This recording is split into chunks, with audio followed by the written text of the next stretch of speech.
Democrats on Capitol Hill are facing mounting pressure to get soaring gas prices under control. House Democrats narrowly passed a bill to target oil and gas companies who they accuse of price gouging. But even some within their own party say this won't help and could make things even worse. NTD's Melina Wisecup has more. The price you're paying at the pump hit record highs yet again, now inching up close to $5 per gallon on average. This leaves Democrats in control in Washington scrambling for solutions. And what we're doing is trying to give whatever tools are possible to the federal government, to federal agencies, to try to do what we can to bring down prices. Today, the House passed a bill to prohibit oil and gas producers from selling fuel at prices that the government considers excessive during an energy emergency, with no specific price as a threshold. But even if this could make it to Biden's desk, it would not bring the price down anytime soon. What's your message to the American people who are looking for relief right now and are asking the question, why aren't you guys doing something that would have a more immediate impact? Well, we're doing a number of things. We're doing market manipulation, actually, today as well. But the fact is that this situation had to be addressed for now. Everything we're talking about how do we solve it for now, but how do we prevent it from the ongoing? But will it help even in the long run? Some Democrats remain skeptical. Former Treasury Secretary Lawrence Summers served under Obama, and he calls this move dangerous nonsense, telling Bloomberg News that there is no way this will have any effect on inflation.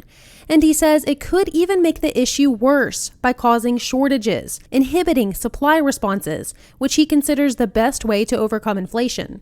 A few House Democrats share this concern. One of them, Congresswoman Stephanie Murphy, saying that it should cause real concern for people who are trying to alleviate the inflation situation. She was one of 4 Democrats who voted against the bill, joining all Republicans in opposition. That's not a plan, it's an agenda. The Democrats and the administration are planning energy failure. And over in the Senate today, the Energy Secretary was pressed on the reason behind the soaring prices. And so if you're in the oil and gas business and your government is attacking and the president says, I want to get rid of fossil fuel, would you want to go invest a whole bunch of new money? With oil at $110 a barrel, I don't know that hurt feelings have anything to do with it. Melina, gas prices and inflation are issues Americans are facing on a daily basis, and now the midterms are right around the corner. With President Biden's poll ratings continuously sinking, are Democrats on the Hill concerned these pocketbook issues will possibly cost them the majority in Congress come November? Well, Steve, the speaker was asked if she's concerned that these pressing issues will affect the way voters are voting as they head to the polls for these midterm elections. And her response was essentially that these problems do exist. Democrats acknowledge that these problems exist, but she's hopeful that Americans will also keep in mind the proposed solutions that Democrats in control of Congress right now have put forth to solve some of these pressing issues. So for inflation, they're pinning their hopes on the U.S. competition bill that's meant to invest more in our domestic research, technology development, and also invest more in the domestic production of those semiconductor chips, which are in everything from laptops, smartphones, cars, that it's expected to lower the price of some of those products. But as we know, inflation is also driven by those higher gas prices. A lot of the inflation that we're seeing is driven by those higher gas prices. So Speaker Pelosi did tell me that they are working on other solutions in order to lower those gas prices, but she wasn't specific about what exactly those other proposals are. So if Democrats are right now working on some of those solutions, we are still waiting to see the details of those proposed plans. Steve, back to you. NTD's Melina Wisecup reporting in Washington, D.C. And Democratic Senator Joe Manchin said the Biden administration is not doing enough to increase oil and gas production in the U.S. Manchin sided with Republicans by saying that blocking new leases only puts America's energy security at risk. The percentage of onshore leases in production is the highest it has ever been in the past 20 years. Leasing is part of the cycle of development. Announcements that new leasing isn't in line with the president's policy while taking concrete steps to block or severely limit new leasing have a chilling effect. And yes, new lease sales would not immediately increase production, but the administration's short-sighted approach that only focuses on current production puts America's energy security at risk. And on their first trip to Asia since taking office, the Biden administration says they're sending a message to China. That is, do not get any ideas from what Russia has done by invading Ukraine when it comes to Taiwan. The CCP often projects an air of supremacy through their own motto of being great, glorious, and correct. But what is China's greatest vulnerability? It's actually their human rights abuses. In particular, state-run forced live organ harvesting against Falun Gong prisoners of conscience.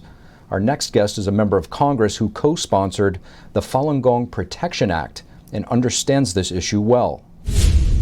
Congressman Steve Chabot, thank you so much for joining us. Thank you. It's great to be with you. Congressman, you've been very outspoken about human rights abuses committed by the Chinese Communist Party. I want to ask you specifically about the practice of organ harvesting on Falun Gong practitioners. China is obviously a very closed country, but there have been thorough investigations, whistleblower doctors inside of China who've confirmed these practices. What can be done to stop this crime against humanity? Well, this is probably one of the most heinous, barbaric practices that's occurring on the earth today.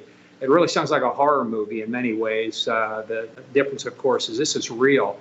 And it's principally Falun Gong practitioners who have been targeted, although Christians and Uyghurs have also been victims of this policy by the PRC. We could pass strong legislation. We need to do that. But the world really needs to get up in arms about this. There are people, we think, between 60 and 100,000 per year that are being murdered and their organs involuntarily taken by the government of China. They make money. It could be up to $1 billion a year. And the leadership also has access to this for health reasons, for longevity. The world needs to speak up and speak out loudly and clearly about this, and our own government needs to do this. And I would urge the Biden administration to be much more outspoken, much more active in opposition to this than they have been thus far. Congressman, you're so right. It really does not seem real. It's unfathomable that a government, a regime as large as China, that's really kind of accepted on the world stage as a legitimate government in many ways, could be doing this. Do you think that the United States should reconsider normal diplomatic relations with China? I think that certainly has to be one of the weapons in our arsenal to be used to stop this barbaric, inhumane practice. China likes to think of itself as one of the leaders in the civilized world. This practice is it's not only inhumane, it's hard to fathom that in the year 2022 that this is still going on. Innocent people involuntarily being murdered and having their organs harvested. It's an outrage. And China likes to get out there and thump their chest and act like they're a leader. This is anything but civilized. Congressman, there's different ways to weaken a country. Some have argued that China is weakening the United States by attacking us via killing hundreds of thousands of Americans, by shipping the lethal fentanyl into the country. Some experts argue that China's Achilles heel is their human rights record and that they fear nothing more than this being exposed. Do you think the U.S. could do more to press China where it hurts, which is exactly there, exposing their human rights abuses? Yes, absolutely. Not only should we be doing that, I think it's our responsibility, and our allies as well. We ought to be working on this together. Now, many of us have important trade relations with China, and unfortunately, sometimes I think that obscures people's humanity and the right point of view that is to call out this and do everything within our power to stop such a horrendous practice. We shouldn't let earning money get in the way of defending human rights. Congressman Steve Chabot, thank you. Thank you very much. Another ongoing crisis, the baby formula shortage. The FDA says production at a major plant is expected to get back on track soon. Meanwhile, the Federal Trade Commission is warning parents about baby formula scammers. Can you walk us through the process going forward on how you get the Abbott plant in Sturgis, Michigan back online? And I think we are on track to get open within the next week to 2 weeks, most likely at the outer bound 2 weeks. The baby formula plant at the heart of the nationwide recall shut down in February. With supply chain issues added on, it's worsening the unprecedented shortage. Lawmakers are taking more steps. The Senate has just passed legislation to help ease the terrible nightmare parents are facing trying to find baby formula for their kids. One will help low-income families to use their WIC benefits to buy formula. President Biden says he's invoking the Defense Production Act to help formula makers get ingredients more quickly. He's also sending planes overseas to bring back formula. But criticism is growing about how long it took to implement these actions. Today, the Federal Trade Commission says scammers are popping up online and tricking desperate parents into paying steep prices for formula that never arrives. The agency reminds parents to check out the company online for reviews and be wary of companies that only take gift cards or money transfers. Ronald Reagan Washington National Airport, also known as DCA, will be going through more changes starting in early June. The airport is changing its 3 terminals down to 2.